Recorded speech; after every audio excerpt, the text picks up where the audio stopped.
প্রিয় শিক্ষার্থীবৃন্দ, আসসালামু আলাইকুম। কেমন আছো তোমরা? আশা করছি খুব বেশি ভালো আছো। তো আমি প্রথমেই তোমাদের কাছ থেকে 2 মিনিট সময় চেয়ে নিচ্ছি, কারণ এই 2 মিনিট সময় তোমার হতে পারে ইংরেজি প্রথম পত্রের পুরো সমাধান।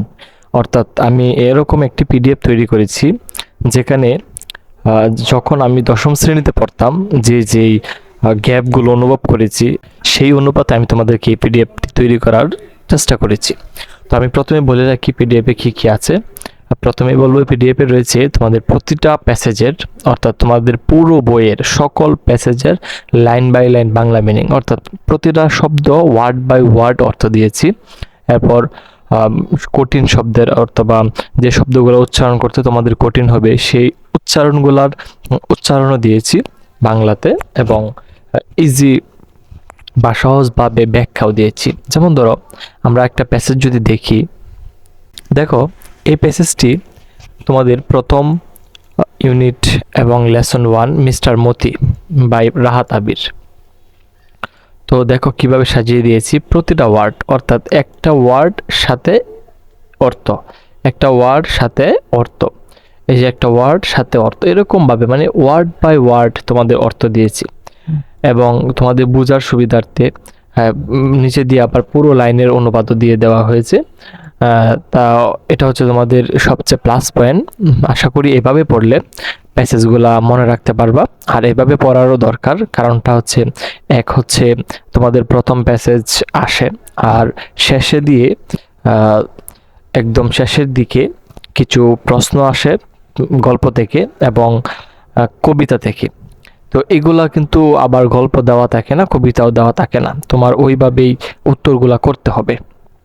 তো ওইভাবে উত্তরগুলা বা কবিতা বা গল্প না দেখে উত্তর করার জন্য তোমাকে এই গল্পটা এরকমভাবে পড়তে হবে যেন তুমি সব নিজে থেকেই লিখতে পারো বা কোথাও গল্প না দেখতে হয়। তো এই গল্পগুলা এভাবে যদি তুমি আয়ত্ত করতে পারো, তো একদম আমি আশাবাদী তুমি ভালো একটা রেজাল্ট করতে পারবা, বা তোমার পুরো বই তোমার আয়ত্তে চলে আসবে। তো চলো আমরা আর কি কি আছে সে সম্পর্কে একটু আলোচনা করি। দেখো, প্রতিটা প্যাসেজ শেষে রয়েছে তোমাদের এমসিকিউ প্র্যাকটিস, এবং গুরুত্বপূর্ণ দেখে আমি এরকম 20টি এমসিকিউ দিয়েছি, এবং এমসিকিউর পাশাপাশি রয়েছে তোমাদের প্রশ্ন, যেগুলো সবচেয়ে গুরুত্বপূর্ণ সেগুলো দেখে দেখে তোমাদেরকে প্রশ্নগুলো সাজিয়ে দিয়েছি। এই যে দেখো, এখানে 20টা এমসিকিউ এবং এটা প্রশ্ন, মানে এই প্রশ্নগুলা বলতে পারো ইউনিক প্রশ্ন। তুমি এগুলো প্র্যাকটিস করলে আশাবাদী যে তুমি সহজে বুঝতে পারবে। তোমাদের যে ইউনিক যে বিষয়টা সেটা হচ্ছে তোমাদের জন্য এরকম কিছু তথ্য দিয়েছি যেটা তোমাদের খুবই গুরুত্বপূর্ণ। এগুলো হলো সবচেয়ে গুরুত্বপূর্ণ যে বিষয়গুলো, সেগুলো হচ্ছে তোমাদের জন্য আমি গুরুত্বপূর্ণ দেখে 20টা রিয়ারেঞ্জ দিয়েছি এই পিডিএফ এর মধ্যে, এবং রিয়ারেঞ্জ শেখার টেকনিকও দিয়েছি। অর্থাৎ সবগুলা টেকনিক তোমাকে দেওয়া হয়েছে এবং 20টি গুরুত্বপূর্ণ রিয়ারেঞ্জ দেওয়া হয়েছে। এরপর দেখো, গুড সাইড ডায়লগ। তুমি একটা ডায়লগ শিখে কমপক্ষে 25টা ডায়লগ দিতে পারবে ইনশাল্লাহ। এবং ব্যাড সাইড ডায়লগ ঠিক সেম একটা টেকনিক শিখে তুমি 25টা ডায়লগ দিতে পারবা। সবচেয়ে ক্রিটিক্যাল যে বিষয়টা সেটা হচ্ছে তোমাদের জন্য সামারি লেখার 4টা সেরা টেকনিক দিয়েছি। আচ্ছা, আমি সেরা কেন বললাম? কারণটা হচ্ছে তুমি সামারি লিখলে যদি পরীক্ষককে বুঝে ফেলে তুমি বানিয়ে লিখেছো, তাহলে কিন্তু তোমাকে নাম্বার কম দিবে। সেই অনুপাত থেকে আমি 4টা টেকনিক দিয়েছি। তো চলো আমি টেকনিকটি একটু দেখাই। দেখো, প্রথমে ব্যক্তিবাচক কোনো সামারি যদি আসে তাহলে তুমি এটা দিবা, ইনশাল্লাহ 10-এর মধ্যে 8-9 ইনশাল্লাহ পাবাই। দেখো, প্রথমেই এরকমভাবে বক্স দিয়ে দিয়েছি এবং লিখে দিয়েছি কোন কোন তথ্যগুলো তোমার বসাতে হবে।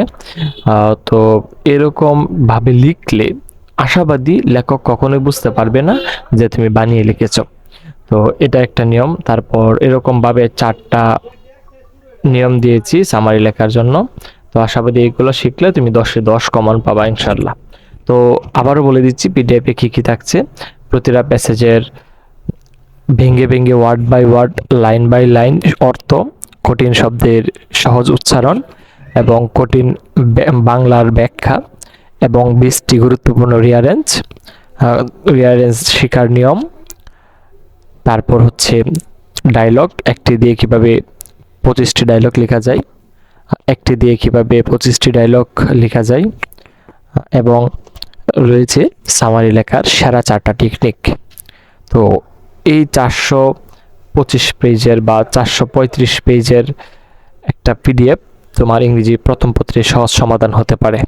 তো আশা করছি ভিডিওটি ভালো লাগবে এবং তোমার ইংরেজি প্রথম পত্রের জন্য সবচেয়ে সহায়ক পিডিএফ হবে এটা। তো বুঝতেই পারছো তোমাদের জন্য পারফেক্ট একটা পিডিএফ হতে চলেছে এটা। আর আমি বিগিনার হওয়ার কারণে কথাগুলো তেমন গুছিয়ে বলতে পারি নাই।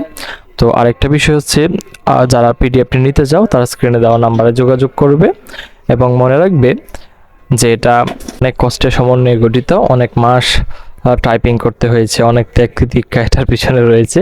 তো এটা একটা পেইড পিডিএফ, তো ফ্রিতে কেউ নেওয়ার জন্য আবার আশাবাদী করো না। আবার আরেকটা বিষয় হচ্ছে, এটা কাউকে শেয়ারও করা যাবে না স্বত্বাধিকারীর বা লেখকের অনুমতি ব্যতীত। তো এই ছিল আজকের ভিডিও। সকলেই ভালো থেকো, সুস্থ থেকো। আল্লাহ হাফেজ। আসসালামু আলাইকুম রহমতুল্লাহি ওয়া বারাকাতুহু।